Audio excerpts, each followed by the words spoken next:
The annual Henderson family Christmas gathering was in full swing at my stepmother Diana's mansion, where wealth was measured by the size of gifts and the designer labels everyone wore. I sat quietly by the fireplace, dressed in what they assumed was my best attempt at formal wear, actually a custom Chanel suit that cost more than their monthly mortgages combined.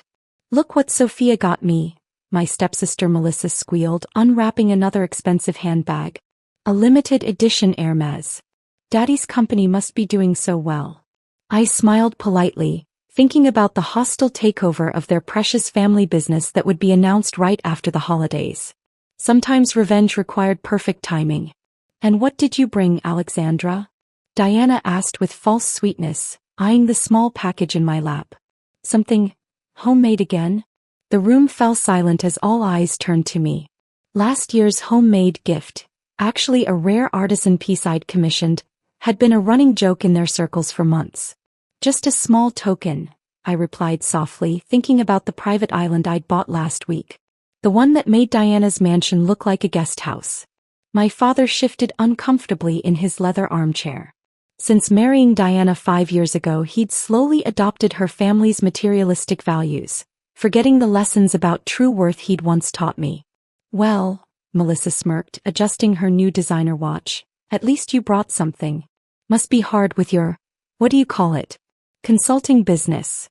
If they only knew that AJ Global, the mysterious consulting firm revolutionizing international business, was mine.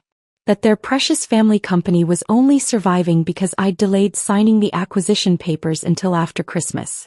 "It pays the bills," I said quietly, watching Diana flinch at such a common phrase. "Speaking of bills," my stepbrother Thomas chimed in, "heard you moved out of that tiny apartment downtown. Finally admit defeat and move back to the suburbs." I thought about my new penthouse, the entire top floor of the city's most exclusive building. The one I'd bought with cash while they bragged about their mortgaged McMansions. "Found a new place," I replied vaguely, checking my phone. A message from my CFO James, "Dubai Sovereign Wealth Fund confirmed. Ready when you are." "Probably another rental," Melissa Stage whispered to her mother. "Some people just can't handle real estate investment." Real estate. I suppressed a laugh, thinking about my property portfolio spanning 3 continents. The skyscrapers, hotels, and private residences that generated more monthly income than their family business made in a year. "Alexandra," Diana said with practiced concern, "your father and I have been talking. There's an entry-level position opening at Henderson Corporation, something to give you a fresh start." Fresh start.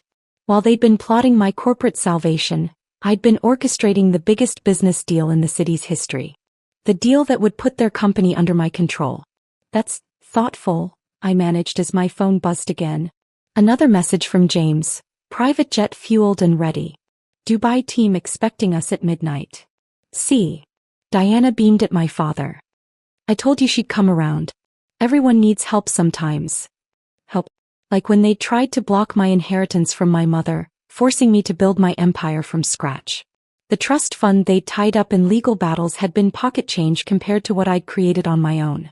"Time for gifts," Melissa announced, clearly eager to showcase more expensive presents. "Alexandra, why don't you go first? Show us what you managed to afford this year." The room filled with poorly concealed snickers. I reached for the small package in my lap, wrapped in simple gold paper. "It's not much," I said modestly, handing identical small boxes to each family member. "Just something I thought you might appreciate." "How quaint," Diana murmured, delicately unwrapping hers. Inside each box was a single stock certificate. "Stock." Thomas laughed. "In what? Some startup?" "AJ Global," I replied quietly. The room suddenly went very still. Even Diana's perfectly maintained composure cracked slightly. That's impossible," my father whispered. "AJ Global doesn't issue public stock. Nobody knows who owns it." "Actually," I smiled, standing up, "somebody does." Right on cue, Harrison, my personal butler who'd been posing as Diana's new holiday help, entered the room. "Miss Alexandra," he announced formally, "your private jet is fueled and ready for the Dubai meeting. The Sovereign Wealth Fund representatives are expecting you at midnight." The silence that followed was absolutely perfect. Diana recovered first, her socialite training kicking in. Private jet? There must be some mistake. Alexandra doesn't own the world's largest private consulting firm? I finished for her, enjoying how her perfect makeup couldn't hide her growing pallor. Actually, I do. AJ Global, Alexandra James Global. Though I suppose I should have mentioned that earlier. Melissa was frantically Googling on her phone, her new Hermes bag forgotten. This says AJ Global is worth. That's impossible. $50 billion as of this morning, I confirmed, checking my watch. Though after the Dubai deal that number will probably double. Thomas lunged for his laptop, pulling up financial news sites. AJ Global. They're the ones buying up major corporations worldwide. They just acquired Henderson Corp? I supplied helpfully. The paperwork finalizes next week. Consider those stock certificates your severance packages. My father stood up, his face ashen. You're buying my company? Already bought it, I corrected gently. Those certificates are just courtesy copies. The board approved the sale last month. Though Diana's social circle seemed quite excited about the generous offer. Diana's hands trembled as she gripped her wine glass. The board meetings, the sudden interest from overseas investors. All me, I nodded. All my team. We've been planning this acquisition for quite some time. Your country club friends were particularly helpful. Amazing what people reveal over cocktails when they think they're talking to old money. But you live in that small apartment, Melissa stammered. You wear the same clothes all the time. I smoothed down my Chanel suit. This same outfit costs more than your car. As for the apartment, I own the building, along with most of the luxury real estate in the city's financial district. Harrison reappeared, this time with a tablet displaying live security feeds. Miss, the Dubai team is asking about the Henderson Corp integration timeline. And the interior designers need approval for the new corporate headquarters redesign. The headquarters? Thomas choked. You're redesigning our headquarters? By headquarters now, I reminded him. Though you're welcome to apply for positions in the new organization. I hear the entry-level openings are quite character-building. Diana stood up, her social mask finally cracking completely. This is absurd. You're nothing but a billionaire. I suggested. Global business leader? The person who now controls your family's entire financial future. I smiled sweetly. Amazing how perspectives change, isn't it? My phone buzzed again, more messages from the Dubai team. The Sovereign Wealth Fund was eager to partner with AJ Global's mysterious founder. Tonight's revelation would shock not just my family but the entire business world. Why? My father asked quietly. Why all the secrecy? Why let us think that I was struggling? Poor? In need of your condescending help. I walked to the window, watching my private jet gleam under the airport's lights in the distance. Because you taught me something valuable, all of you. Sometimes the best success is built in silence, away from those who would diminish it. Melissa was still staring at her stock certificate. These shares, they're worth more than everything in this room combined, I confirmed. Consider it my Christmas gift, though I should mention they're non-voting shares. I learned about keeping control from watching your family's management style. Harrison approached again. Miss Alexandra, the car is ready whenever you'd like to depart for the airport. I gathered my things, including the simple leather briefcase they'd mocked as cheap earlier. Actually exotic leather, handcrafted by artisans who only served select billionaire clients. Well, this has been festive, I said cheerfully. But I have a meeting in Dubai to attend. Harrison will provide details about the Henderson Corp transition. I suggest you all update your resumes. As I headed for the door, Diana made one last desperate attempt to regain control. You can't just leave. It's Christmas Eve. We're family. I turned back slowly, savoring the moment. Family? Like when you contested my mother's will. When you tried to force me into that suitable corporate job. When you told everyone I was having a mental breakdown for starting my own business. We were trying to help, my father protested weakly. Help? I laughed softly. By belittling every achievement? By mocking my little consulting work at every family gathering? That kind of help. Thomas stepped forward, his banker's mind finally catching up. The market analysis reports. The strategic recommendations that saved Henderson Corp last year. That was AJ Global? Actually, that was just me, I corrected him. A personal project, you might say. I wanted to see if your management team could implement basic business strategy. The results were enlightening. My phone buzzed again, the Dubai team sending updated contracts. The deal we were about to sign would reshape global finance, though my family was still struggling to reshape their understanding of me. But your apartment. Melissa was still stuck on appearances. Your clothes, your lifestyle. You mean my penthouse that takes up the entire top floor of the Aurora building? The custom-designed wardrobe that costs more than this house? The lifestyle that includes private islands and a fleet of jets. I smiled. Amazing what you can hide when people are too busy judging surfaces to look deeper. Harrison appeared with another update. Miss Alexandra, the Dubai Sovereign Wealth Fund chairman, is asking if you'd like to have dinner with his family next week. Apparently his daughter is a fan of your economic theories. Pie what? Diana sputtered. Oh right, I said innocently. Did I forget to mention the books? Those economic papers published under A.J. Morgan that revolutionized modern finance theory? The ones Thomas kept quoting at board meetings trying to sound intelligent. Thomas collapsed onto the nearest chair, his face a mixture of horror and humiliation. The acquisition papers will be delivered tomorrow, I continued, checking my watch. Consider it my Christmas present to Henderson Corp, saving it from your spectacular mismanagement. You planned this, my father realized. All of it. The timing, the revelation. Of course, I agreed. Though you made it remarkably easy. So focused on appearances, on status, on your narrow definition of success that you never noticed the empire being built right under your noses. I reached into my cheap briefcase and pulled out a folder. Here's a preview of tomorrow's Financial Times. I thought you might want to be prepared. Diana grabbed the paper, her hands shaking as she read the headline. AJ Global founder revealed. Alexandra James takes center stage in historic Dubai deal. The media will be here by morning, I advised them.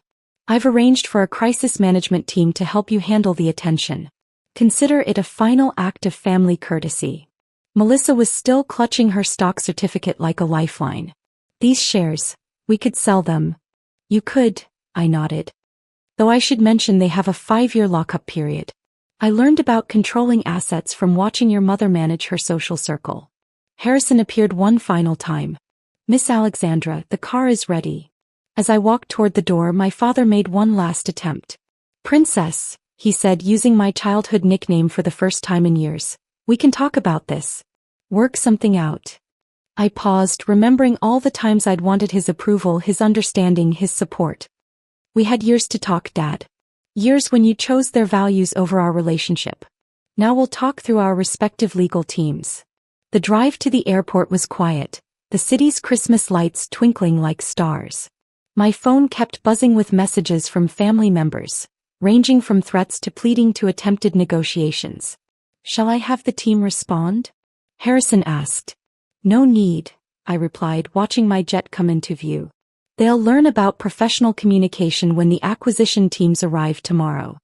The next morning, as global media exploded with the news of AJ Global's founder and the historic Dubai deal, I sat in my private suite 40,000 feet above the Atlantic, reviewing the coverage. My phone showed missed calls from every family member, along with desperate messages from Henderson Corp executives suddenly realizing who they'd been dismissing all these years. I sent them all the same response. A copy of my first business card, the one they'd laughed at 5 years ago, with a handwritten note. Merry Christmas. Remember, appearances can be deceiving. A week later, when the dust had settled and Henderson Corp was firmly under AJ Global's control, I received an invitation to Diana's famous New Year's gala. My response was simple. A photo of me signing the Dubai deal, worth more than their entire extended family's net worth combined, with a note saying, "Sorry, too busy being poor to attend." After all, success is the best revenge, but timing makes it unforgettable. But wait, let me add a small epilogue to reach the exact character count. Look. 1 year later, Diana's mansion was sold at auction, part of the Henderson Corp restructuring. I bought it, of course, through a shell company. Not to live in, my penthouse suite was far more elegant. No, I turned it into something they'd never expect. a business incubator for promising entrepreneurs from underprivileged backgrounds. The irony wasn't lost on anyone when the first successful startup to emerge from the program was valued at more than Henderson Corp's peak market cap. Sometimes the best lessons in life come from watching others' mistakes and turning them into opportunities. Now every Christmas I host a gathering there, not for family but for young entrepreneurs building their own dreams. And on the wall, in the same spot where Diana used to hang her family portraits, sits a simple framed photo. Me in my cheap clothes sitting in my small apartment, building an empire while they weren't looking. After all, the best success stories are written by those everyone underestimated. Last week I received an interesting piece of mail, a handwritten letter from Melissa. She's working as an entry-level analyst at one of AJ Global's subsidiaries, though she doesn't know I own it. The letter was an apology talking about how she finally understands what real success means. I pinned it to my office wall, right next to the stock certificate from my first company, the one they'd mocked as a hobby business. Together they tell a story of transformation, not just of wealth but of perspective. Diana now teaches business etiquette at the local community college, ironically lecturing about the importance of not judging people by appearances. Thomas works in middle management at a regional bank, no longer bragging about his financial expertise. And my father? He sends a Christmas card each year, always signing it with, "I should have believed in you." The family mansion-turned-incubator has now launched 30 successful startups, each founder carrying a piece of my story as inspiration. The building's new name? The Underestimated Club. Because sometimes the greatest revenge isn't just proving them wrong, it's helping others prove them wrong too. The annual Hamilton family gathering was in full swing at my father's estate. Crystal champagne flutes clinked as relatives bragged about their latest achievements. I stood quietly in my simple black dress, watching the familiar scene unfold. And then, my cousin Derek announced, "We closed the merger for $50 million. Applause rippled through the crowd. "What about you, Rachel?" Aunt Patricia turned to me. "Still doing that. What was it again?" "Investment analysis," I replied softly. "Oh right, entry-level work." She wrinkled her nose. "When are you going to get a real career like your cousins?" More laughter. I checked my phone, a message from my actual CEO. "Everything's ready. News breaks in 10 minutes. Rachel's always been." Dad paused diplomatically, content with smaller ambitions. I sipped my champagne, remembering similar comments over the years. Comments that had fueled every late night, every calculated move, every quiet acquisition as I built Atlas Global in secret. Speaking of success, Uncle James raised his glass. "Let's toast Derek's merger. Biggest deal of the year." My phone buzzed again, breaking news alert scheduled. All media platforms synchronized. I glanced at the massive TV where CNBC played in the background. 3 minutes.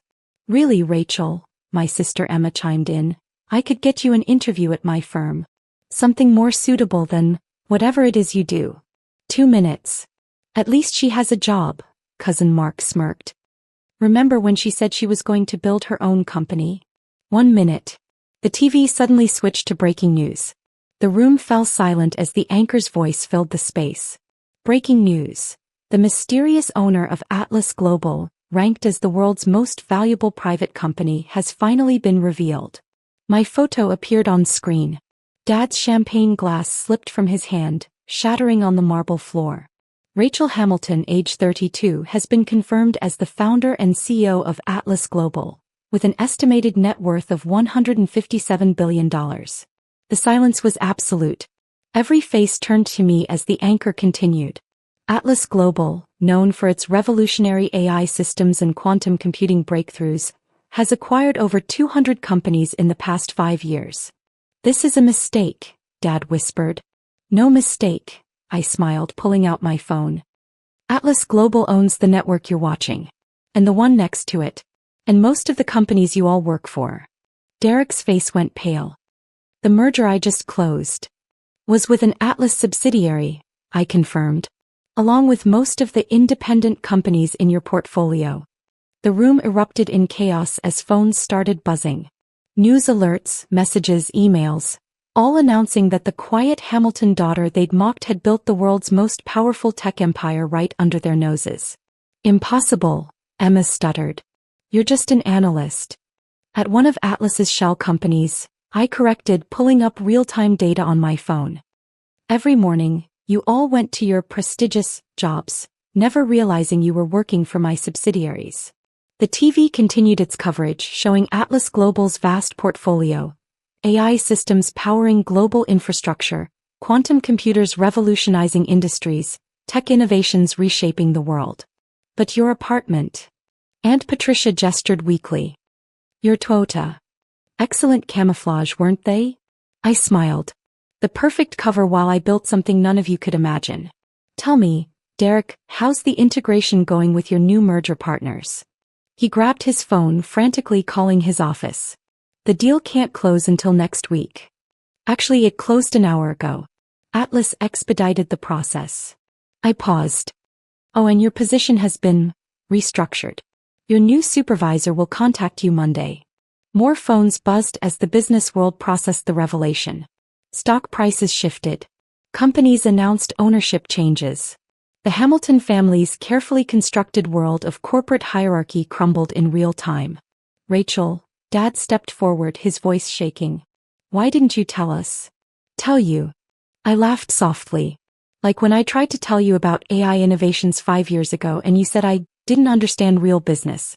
Or when I predicted quantum computing would revolutionize finance, and Emma said I should stick to spreadsheets. My phone lit up with another message from my COO. Phase 2 ready. Proceed. Yes, I typed back, watching the TV switch to more breaking news. Atlas Global announces major acquisitions.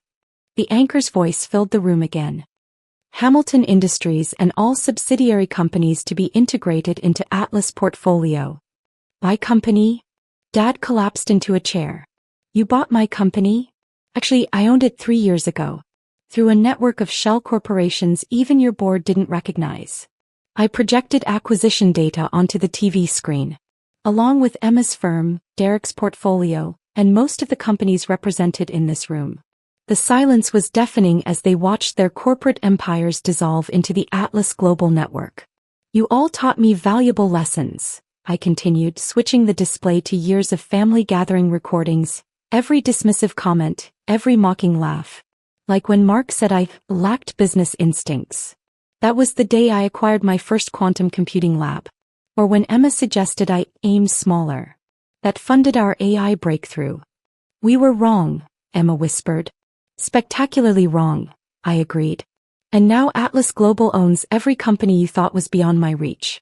Every merger you celebrated, every deal you closed, all part of my larger strategy.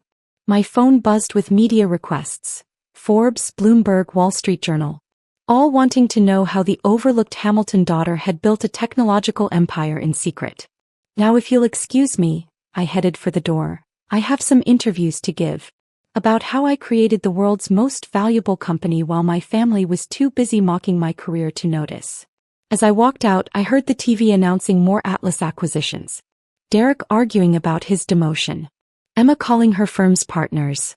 And above it all, Dad's voice breaking as he realized his corporate legacy was now just another subsidiary in his daughter's empire.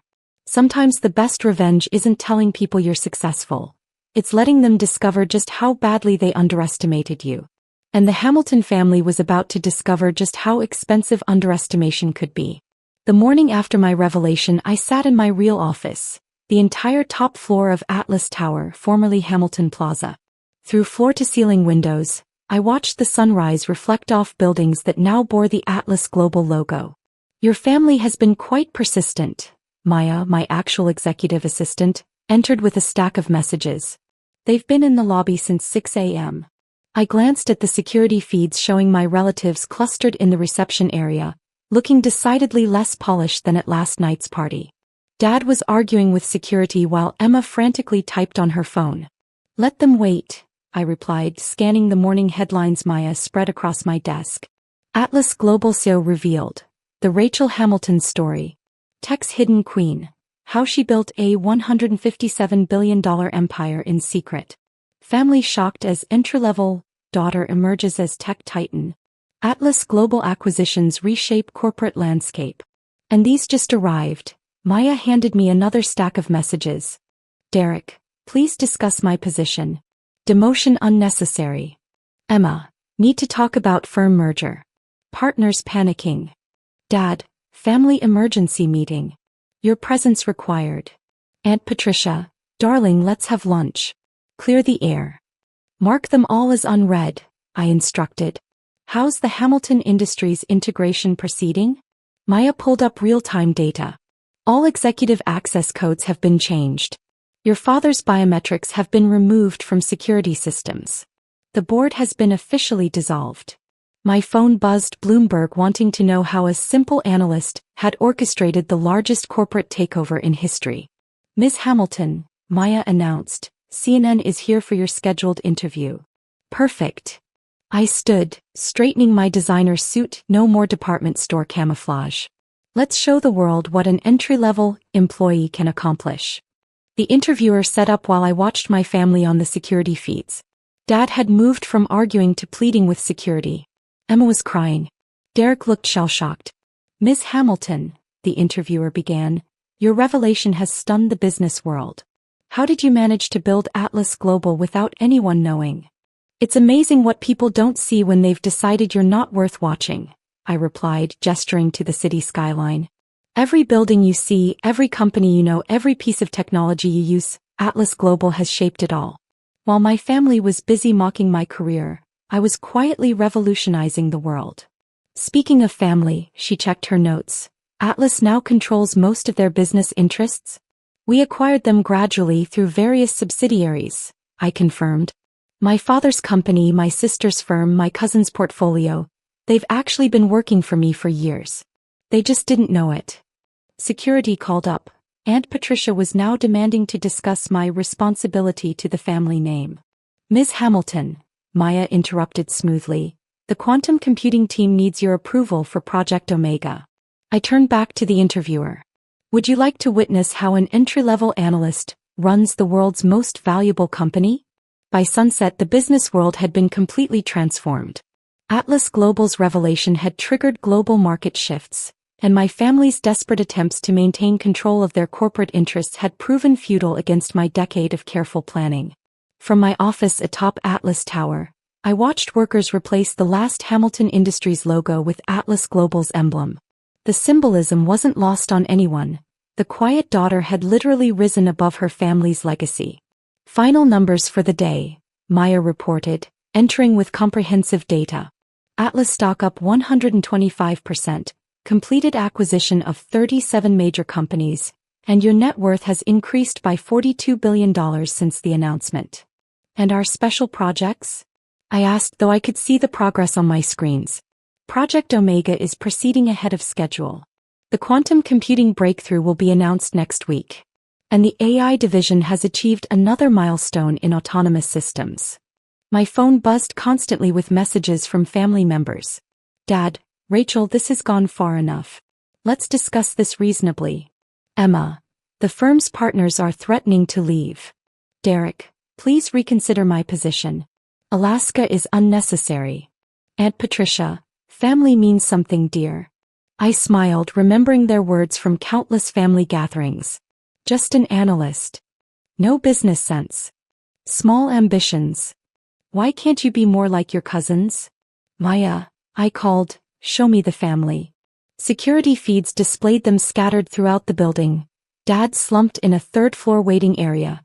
Emma crying in the lobby. Derek arguing with HR about his transfer to our Alaska research facility.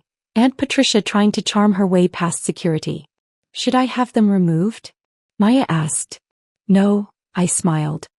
Let them experience what it feels like to be powerless. Like I did every time they dismissed my potential.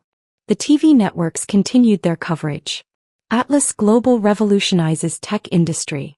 Rachel Hamilton, the secret billionaire. Family empire crumbles as daughter's company dominates market. Your father's trying to access his old office again, Maya noted, checking security alerts. Remind him that the executive floor requires quantum encrypted clearance now, I instructed. He can submit a meeting request through proper channels, like any other subsidiary manager. My phone lit up with another message, this time from the family lawyer. Emergency Hamilton Family Trust meeting requested. They've finally figured it out, I mused, pulling up trust documents on my screens.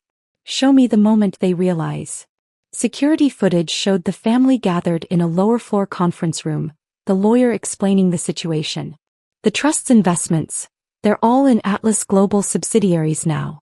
Everything, the family properties, the investment portfolios, the offshore accounts, it's all under Atlas control. How? Dad's voice cracked. How did she do this? Quite legally, I spoke through the room's intercom, making them jump. Every time you mocked my career, I bought another company. Every time you dismissed my ideas, I developed another technology. Every time you compared me to my successful cousins, I acquired another piece of the future. The screens in their conference room came alive, showing Atlas Global's true scope. AI systems controlling global infrastructure, quantum computers revolutionizing industries, technological innovations reshaping reality itself. Remember when you said I didn't understand real business, Dad? I continued. While you were focused on quarterly reports, I was building something that transcended traditional commerce. When Emma said I should stick to spreadsheets, I was developing AI that made traditional analysis obsolete. Rachel, Emma pleaded, we're family. Family. I laughed softly. Like when you uninvited me from your wedding because my job was embarrassing to explain to your in-laws. Or when Derek got me blacklisted from investment firms because I wouldn't join Hamilton Industries. The screens shifted to show more acquisition data. Every company they'd ever worked for, invested in, or admired, now part of Atlas Global's network. You all taught me valuable lessons, I continued. Like when Aunt Patricia said I lacked ambition. That motivated me to acquire my first quantum computing lab. Or when Cousin Mark suggested I think smaller. That funded our AI breakthrough. My phone buzzed, another market alert. Hamilton Industries stock suspended from trading, pending complete integration into Atlas Global. Now, I stood watching their reflected faces in my office windows. Let me teach you some lessons about business. Real business. The screens displayed new organizational charts. Dad reassigned to middle management, Emma's firm dissolved into Atlas's legal division, Derek's transfer to Alaska confirmed. This is corporate terrorism, Dad protested. No, I corrected, this is evolution. The future you couldn't see because you were too busy looking down at the daughter you thought would never rise above entry level. What do you want? Emma asked quietly. Want? I smiled, watching Atlas logos light up across the city skyline. I want you all to understand something. That simple analyst you dismissed? She now controls the technology that powers your world. That small ambition you mocked? It built an empire that makes Hamilton Industries look like a corner store. The room fell silent as more screens activated, showing Atlas Global's latest innovations. Quantum networks reshaping communication, AI systems transforming industries, technological breakthroughs that would make their traditional business models obsolete. Welcome to the future, I announced. A future where the daughter you underestimated doesn't just own your companies, she owns the very framework of modern civilization. As I ended the intercom connection, I heard Dad starting to cry, Emma arguing with her firm's partners on the phone, Derek begging HR to reconsider Alaska. Maya, I called, proceed with Phase Omega. Let's show them what an entry-level analyst can really do. The quantum computing cores hummed to life, their power reshaping the very nature of business itself. Sometimes the best revenge isn't just succeeding, it's succeeding so completely that your doubters become footnotes in the empire they never saw coming. And as Atlas Global's innovations continued to transform the world, the Hamilton family would forever remember the quiet daughter they'd underestimated, the daughter who didn't just surpass their success, but redefined the very meaning of power itself. Snow fell softly outside the sprawling Martinez family mansion, but inside the atmosphere was anything but peaceful. I stood in the grand foyer, brushing snowflakes from my simple wool coat, a stark contrast to my family's designer outfits at our annual Christmas Eve gathering. Victoria. My mother's voice carried across the marble floors, slightly strained with forced cheerfulness. You finally made it, darling. I accepted her air kiss, noting how she barely touched me as if my perceived poverty might be contagious. Behind her, our massive Christmas tree sparkled with expensive ornaments, surrounded by mountains of professionally wrapped presents. "Sorry I'm late," I said, hiding my amusement.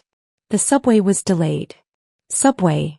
My brother Marco's voice dripped with disdain as he descended the curved staircase. "Still pretending to be one of the common people, sis? If only they knew that I'd actually been delayed by a conference call with Tokyo about the biggest merger in Pacific Corp's history. But for now, I maintained my carefully crafted facade of the struggling sister." The family gathered in the formal living room, where Dad held court from his favorite leather armchair. At 65, he still commanded attention, his silver hair and tailored suit projecting the power he'd wielded as one of New York's top investment bankers. "Victoria," he acknowledged curtly, barely looking up from his tablet. 5 years ago, when I'd refused to join his firm and instead started my own tech company, I'd become something of a family disappointment. "Hi, Dad." I took a seat on the edge of an antique sofa, surrounded by reminders of old money and older judgments. My sister-in-law Isabella, dripping in diamonds, watched me with barely concealed pity. "We missed you at the country club's Christmas gala last week. The tickets were only 5,000 each this year." "Must have lost my invitation," I replied dryly, checking my phone. "The merger documents should be arriving any minute." Marco lounged against the fireplace, swirling expensive scotch. "Or maybe you just couldn't afford it. How is that little startup of yours doing?" Before I could answer, the butler appeared with champagne. I accepted a glass, remembering the last time I'd been at one of these family gatherings. It was the night I'd announced I was leaving Dad's firm to start my own company. "You'll fail within a year," Dad had predicted. "The business world isn't for dreamers." 5 years later, they all thought I was barely scraping by. Little did they know that my little startup had revolutionized artificial intelligence in financial technology. We'd been operating in stealth mode, our true value hidden behind shell companies and careful PR management. "Speaking of business," Dad began, his voice carrying that familiar lecturing tone, "Marco closed another major deal this week. 10 billion in assets under management now." "Impressive," I murmured, watching my brother preen. Meanwhile, my phone silently tracked the movement of over 50 billion in assets being transferred through my company's AI systems. "That's why he's taking over the firm next year," Dad continued pointedly. "He understands the value of family legacy." Mom appeared with a tray of hors d'oeuvres. "Victoria, dear, I heard you moved to a smaller apartment in Brooklyn? If you need help with rent." "I'm managing, Mom." "Well, there's no shame in admitting defeat," Marco smirked. "Dad's firm always has room for junior analysts." The room filled with subtle laughter, the kind that wealthy people use to disguise their condescension. I sipped my champagne and thought about the documents waiting in my private office downtown. Papers that would shock their perfectly curated world. "Time for presents," Isabella announced, gesturing to the mountain under the tree. "Though Victoria dear, don't feel bad if you couldn't afford anything extravagant this year." I watched as they exchanged gifts, watches worth more than houses, jewelry that could fund small businesses, art pieces that belonged in museums. Each gift was a statement of wealth, a reminder of status. "Can't afford gifts this year?" Marco smirked as I remained seated, giftless. My phone buzzed. A text from my assistant. "Documents are ready. Pacific Corp board has approved. Awaiting your final signature." Another buzz. "Ma'am, the merger is complete. You now own 51% of Pacific Corporation." The timing was perfect. Dad had just lifted his crystal glass for a toast when my phone rang. I put it on speaker deliberately. "Ms. Martinez," my assistant's voice filled the room, "I'm pleased to inform you that the merger is complete. You now own controlling interest in Pacific Corporation. The press release goes live in 5 minutes." Dad's glass slipped from his fingers, shattering on the marble floor. Marco choked on his scotch. Mom froze with a canopy halfway to her mouth. "Excellent," I replied calmly. "And the value?" "Final agreement at $47 billion. You're now officially the youngest female CEO of a Fortune 500 company." The silence in the room was deafening. I stood slowly, smoothing my simple dress. "Actually, Marco," I said, pulling a small envelope from my coat, "I did bring presents." I handed identical envelopes to each family member. "Consider it your Christmas bonus." They opened the envelopes with trembling hands, finding stock certificates from my company. Their faces paled as they saw the values. But, how? Dad whispered, his voice losing its authority for the first time in my memory. I smiled, picking up my phone as headlines started flooding in. Tech genius Victoria Martinez acquires Pacific Corp in surprise merger. Turns out the business world is exactly for dreamers, Dad.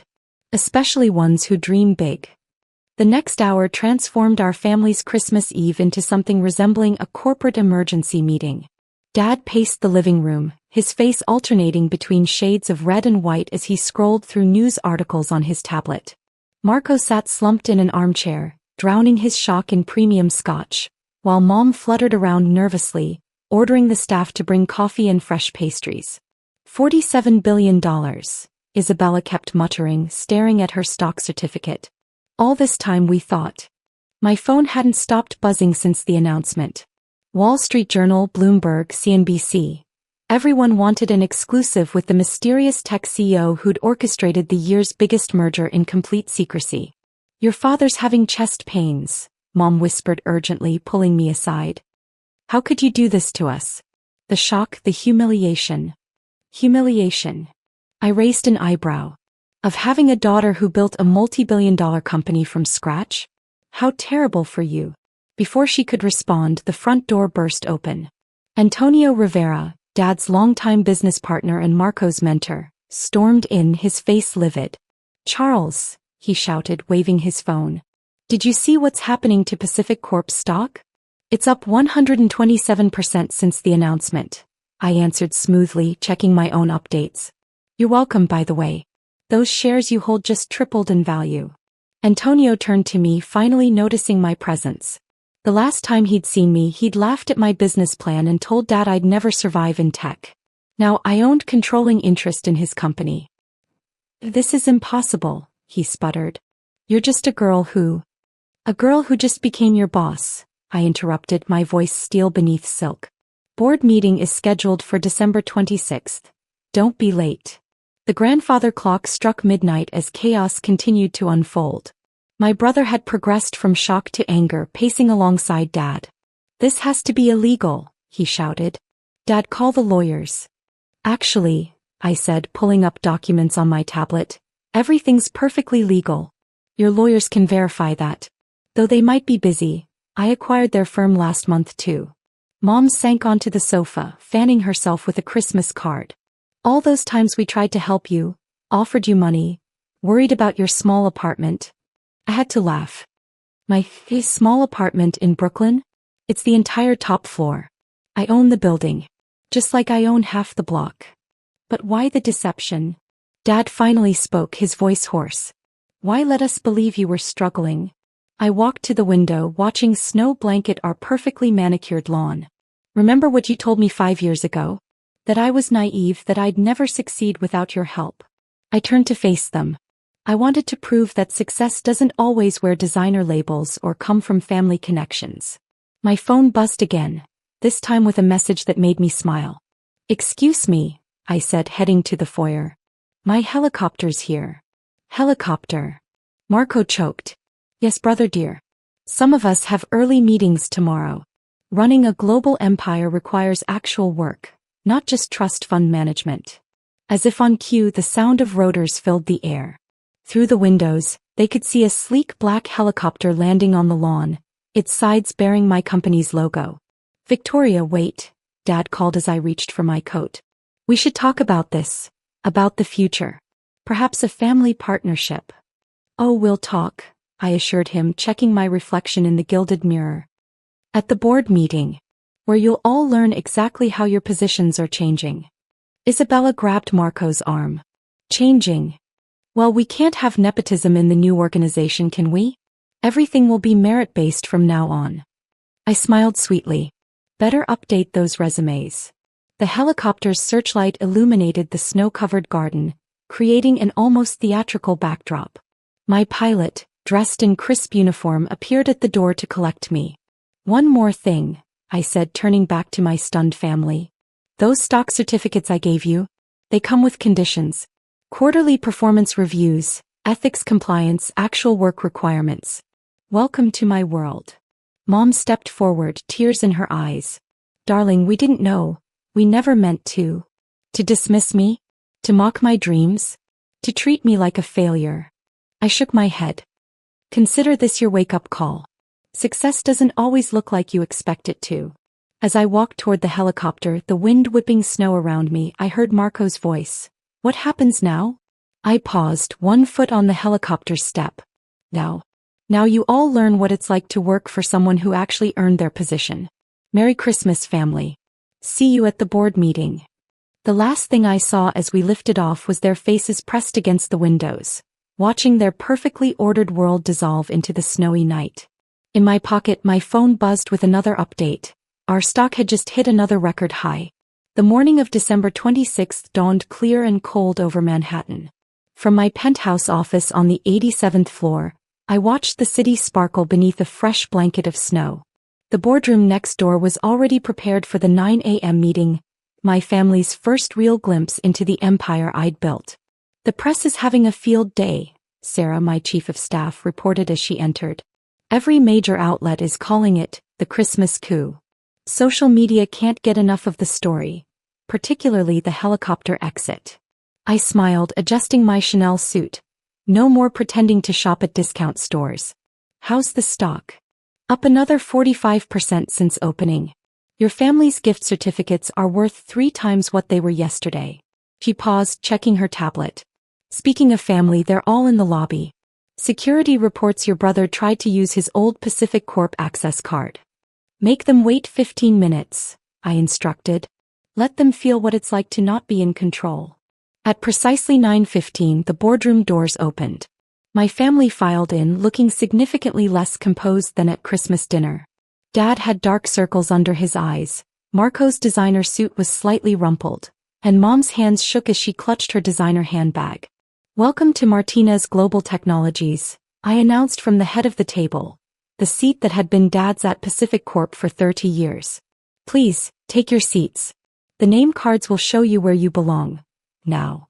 They found their places, no longer at the head or even near it. Their new positions reflected their actual value to the company, not their family connections. As you can see, I continued, gesturing to the wall of screens behind me, MDT isn't just a tech startup. We're now the parent company of Pacific Corp, Rivera Industries, and 17 other major corporations. Each company's logo appeared on the screens. All acquired quietly over the past 3 years while you were busy mocking my little business. How? Dad's voice cracked. How did we not know? I clicked to the next slide, showing a complex web of shell companies and strategic investments. Because I learned from the best, Dad. All those lectures about business strategy? I paid attention. I just executed better. Marco leaned forward, his face flushed. The firm, Dad's firm, is now a subsidiary of MGT, I confirmed. Don't worry, you can keep your office.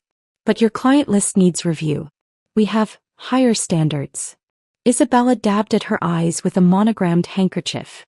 What about our positions? Our status? That depends entirely on your performance, I replied, distributing tablets loaded with their new contracts. You'll find your revised job descriptions and expectations inside. Quarterly reviews begin in March. Mom flipped through her tablet, her face paling. But this is actual work. Shocking, isn't it? I smiled. Welcome to meritocracy.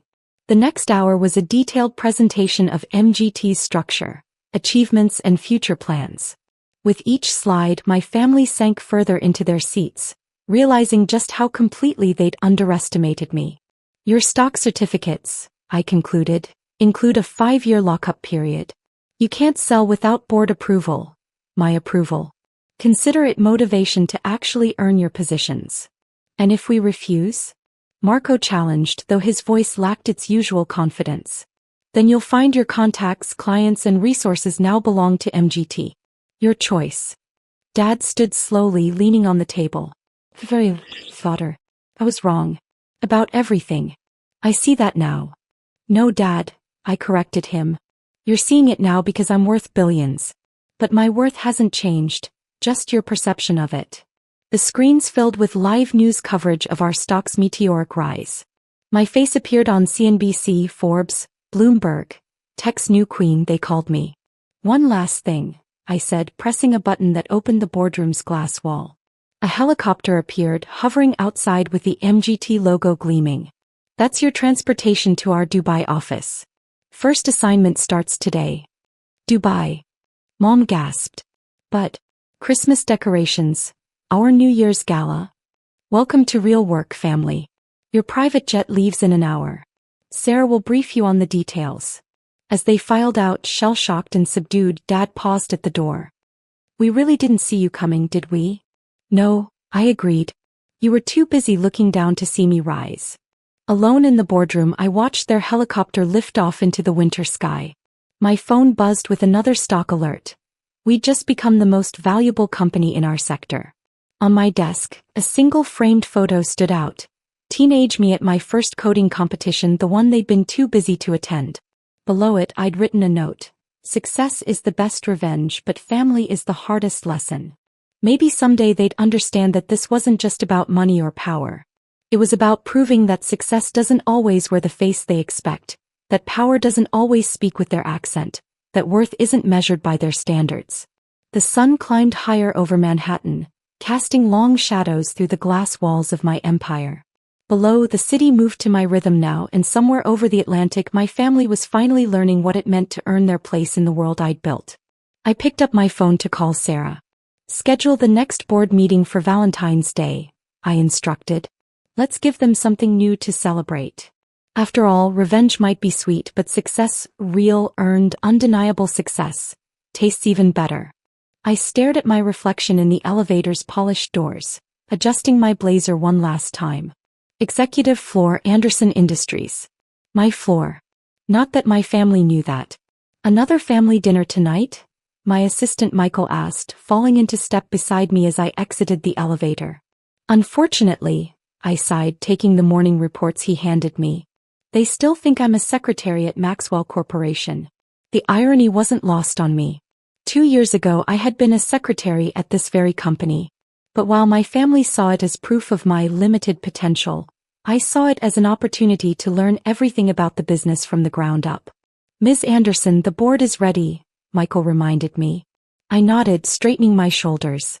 At 29, I was the youngest CEO in the company's history, though I kept my ownership private through a series of holding companies. The press called me the ghost CEO, because I rarely appeared in public, letting others be the face of the company while I worked behind the scenes. The board meeting went smoothly, another successful quarter, another acquisition approved. As I signed the final papers, my phone buzzed. Mom's message made my jaw clench. Don't forget dinner tonight. Your sister's getting promoted to senior VP at Maxwell. Try to dress appropriately this time. Ah yes, my successful sister Emma. The family's golden child who never let me forget she was a VP while I was just a secretary. If only they knew. Later that evening, I pulled up to my parents' suburban home in my modest Toyota. Not the Audi I usually drove. Appearance management, as Michael called it. Oh, you made it, Mom said as I walked in, her tone suggesting she'd hoped I wouldn't. Emma's telling us about her new office. I took my usual seat at the far end of the table, watching Emma hold court. She was wearing a new designer suit, probably bought with the credit card our parents still paid off. And then, Emma was saying, Mr. Maxwell himself told me I'm the youngest senior VP they've ever had. Can you believe it? We're so proud, Dad beamed. Now that's success. I took a sip of water, hiding my smile. Maxwell Corp was actually one of the companies I was acquiring. Emma's prestigious promotion wouldn't exist in 3 months. What about you, Sarah? Mom turned to me with that familiar look of disappointment. Still answering phones? I'm doing fine, Mom. Fine isn't enough, she sighed. You know, Emma could probably get you an interview for a real position dash. My phone rang, cutting her off. The board's private line must be important. Sarah. Dad snapped. It's rude to answer phones at dinner. I checked the number and stood up. Sorry, I have to take this. A secretary taking emergency calls? Emma snickered. What, did someone jam the copier? I stepped into the hallway, answering professionally. Anderson speaking. Madam CEO, the board chairman's voice was excited. The acquisition was approved, $80 million, all signed and sealed. You now own controlling interest in Maxwell Corporation. I couldn't help smiling as I heard Emma still bragging in the dining room. Excellent news. Process the paperwork immediately. Of course, Madam CEO. Congratulations on another successful acquisition. I walked back to the table where Mom was mid-lecture about my lack of ambition. A secretary like you can't support us in our retirement, she was saying. Not like Emma. She has real potential. Sorry to interrupt, I said calmly, sitting back down. That was just work. Dad's fork clattered against his plate. They'd all heard the Madam CEO title clearly through my phone's speaker. Emma's face had gone pale. What was that about? Mom stammered. I smiled, taking another sip of water. Oh, just a small business acquisition. Nothing major. Now, Emma, you were saying something about Maxwell Corp. The silence at the dinner table stretched like a rubber band ready to snap. Emma was the first to recover, her practiced corporate smile sliding back into place. Very funny, Sarah. Having your friend call you pretending to be some CEO's board. She took a large gulp of wine. Really, the desperation is sad. Mom latched onto this explanation like a lifeline. Emma's right. This attention-seeking behavior needs to stop, Sarah. You're not a teenager anymore. I pulled out my phone, scrolling through my emails. Would you like to see the acquisition paperwork, Emma? The ones detailing Maxwell Corp's new ownership structure. I kept my voice light, casual. I particularly enjoyed the section about management restructuring. The color drained from Emma's face. She'd spent enough time in corporate to recognize the threat. You're bluffing, she whispered, but her hand shook as she set down her wine glass. Dad cleared his throat, his business instincts finally kicking in. He'd run a small accounting firm before retiring, not exactly Fortune 500, but enough to understand corporate takeovers. Sarah, he said slowly, what exactly do you do at work? I leaned back, savoring the moment. Would you like the official version or the truth? Before anyone could answer, the front door buzzed. Right on time. I'd texted Michael during my earlier phone call. I'll get it, I said, standing up. Sit down. Mom snapped. We're not finished discussing your little performance. I opened the door to find Michael, impeccable in his usual suit, holding a leather portfolio. The papers you requested, Ms. Anderson. Thank you, Michael. Please join us. I gestured to the dining room. My family was just asking about my work. Michael followed me in, his presence commanding attention. He'd been my right hand since I took over as CEO, and he played the corporate role perfectly. Oh my God, Emma whispered. I know you. You're Michael Chin, Anderson Industries Chief of Operations. Executive Assistant to the CEO. Actually, Michael corrected smoothly.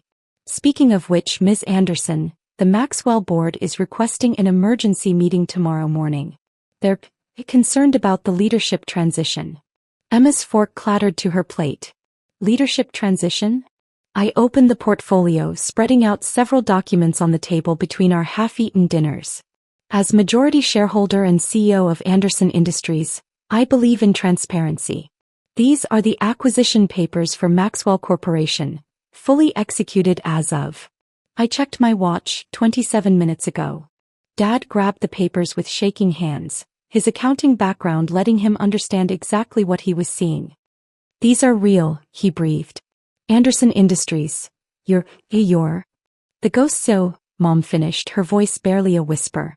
She'd obviously read the business articles after all. The mysterious buyer who's been acquiring companies across the state. The youngest CEO in the industry. Impossible. Emma stood up so quickly her chair fell backward. You're a secretary. You're nothing. I'm the successful one. Michael raised an eyebrow. Ms. Anderson has been our CEO for the past 2 years. Under her leadership, our company's value has tripled. But my promotion, Emma stammered. Pie corner office. Will be unnecessary after the restructuring, I finished calmly. Though I'm sure you'll receive a fair severance package. Mom's hands flew to her chest. Sarah, you can't fire your sister. Actually, Mother, I can. But I won't. I turned to Emma. You wanted success so badly, spent years looking down on me. Now you'll have a chance to earn it, starting from entry level just like I did. This is a joke. Dad stood up, his face red. Our Sarah? The same girl who couldn't get into business school. Michael cleared his throat. Ms. Anderson declined her Harvard Business School acceptance to learn the industry from the ground up. She felt practical experience would be more valuable than theoretical knowledge. I watched as years of their assumptions crumbled. Every dismissive comment, every comparison to Emma, every well-meaning criticism, all based on a carefully constructed illusion.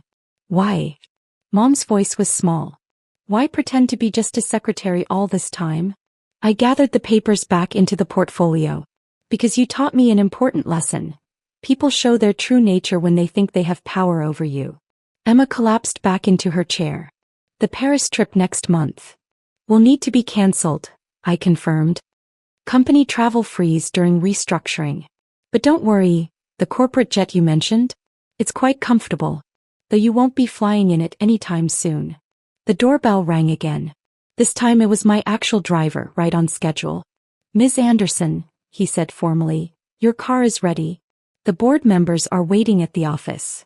I stood up, straightening my simple dress. Thank you, Michael, for bringing the papers. Mom, dinner was lovely as always. I paused at the doorway, looking back at their shocked faces. Oh, and Emma? Don't bother going to work tomorrow. Your access cards won't work anyway. As my driver opened the car door, I heard Mom's voice drift through the open window. All this time we thought.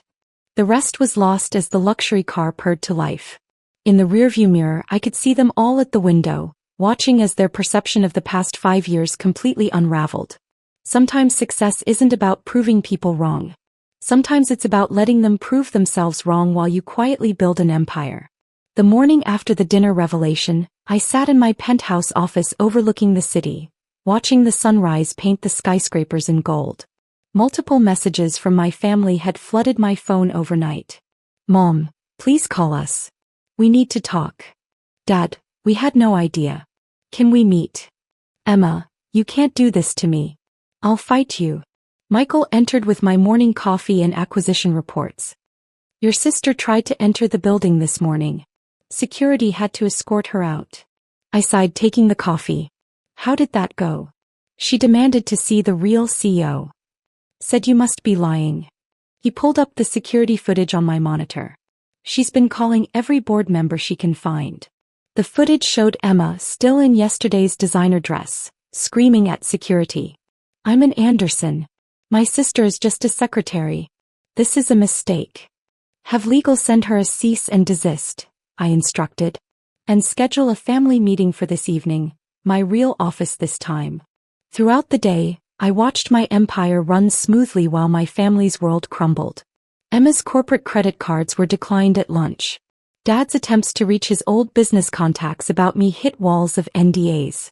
Mom's social media filled with shocked responses as news spread about their secretary daughter's true identity.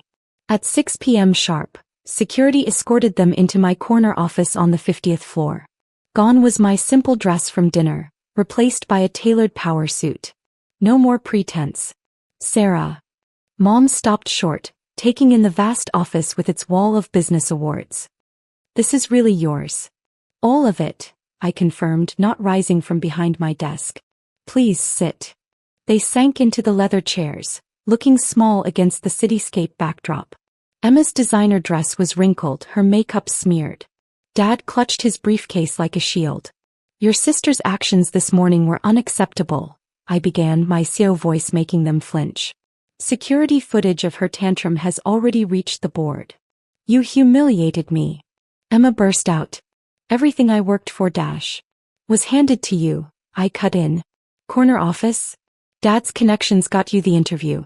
That Ferrari? Mom's inheritance. Your entire career was built on their influence. That's not true. But her voice wavered. I opened a folder. Your performance reviews at Maxwell. Below average. 3 complaints about taking credit for others' work. The only reason you weren't fired was your last name. Dad leaned forward. Sarah, we didn't know. If we'd understood what you were building. You'd have what? Supported me? Bragged about me instead of Emma? I smiled without warmth. That's exactly why I kept it secret. I wanted to succeed without your name, your connections, your expectations. Mom was crying silently. We just wanted what was best for you. No, I corrected. You wanted what looked best to your friends. Emma played that game. I chose to write my own rules. I pressed a button and Michael entered with more folders. These are your options moving forward. Emma, you're being offered an entry-level position in our Singapore office. Real work, no shortcuts. Mom, Dad, the retirement fund you've been worried about. It's been taken care of. Singapore. Emma whispered. But my life is here. Your choice. Take the job or find another company willing to hire you after today's performance. Dad opened his folder with trembling hands. Inside was documentation for a substantial trust fund. This is generous. I'm not cruel, I said softly. You're still my family. But things will be different now. No more comparisons. No more expectations. No more pretending. And if we refuse? Emma's chin lifted defiantly. Then you'll have to explain to potential employers why you were dismissed during a corporate takeover. Your choice. Mom stood suddenly. All those dinners, those times we criticized you, looked down on you, you sat there knowing that I could buy and sell your entire social circle? Yes. I finally stood, walking to the window. But money wasn't the point. Power wasn't the point. I needed to prove to myself more than anyone that I could succeed on my own terms. We're proud of you, Dad said quietly. We should have been proud all along. I turned back to them. I don't need your pride anymore. What I need is for you to understand. I'm not the daughter you failed. I'm the CEO you never saw coming. Emma grabbed her folder, hands shaking. When do I leave for Singapore? Your flight's tomorrow. Michael will handle the details. I sat back down, a clear dismissal. We're done here. They filed out slowly, shoulders bent under the weight of realization. At the door, Mom paused. Will you still come to Sunday dinner? I looked up from my computer. Yes. But this time I'll be driving my own car. And I'll be wearing what I choose. After they left, I watched the city lights flicker on, replacing the sunset with artificial stars. My phone buzzed, the board confirming tomorrow's meetings. Life would go on. Business would continue. But now, finally on my terms. Michael appeared with evening reports. Your sister accepted the Singapore position. Your parents have signed the trust fund papers. And the Maxwell transition? Proceeding smoothly. Though there are rumors about the ghost CEO's identity spreading. I smiled, thinking of all those family dinners where they'd dismissed me. Let them spread. I'm not hiding anymore. The city stretched out below, a testament to what I'd built while they weren't looking. Sometimes the greatest revenge isn't in the revelation, it's in the years of quiet work that made it possible. I picked up my phone and deleted the fake secretary email account I'd maintained for years. Tomorrow I'd walk into the building through the front door. Tomorrow I'd use my real parking space. Tomorrow I'd be exactly who I was, the CEO who learned success doesn't need anyone's approval. The ghost CEO was gone. Sarah Anderson was here to stay.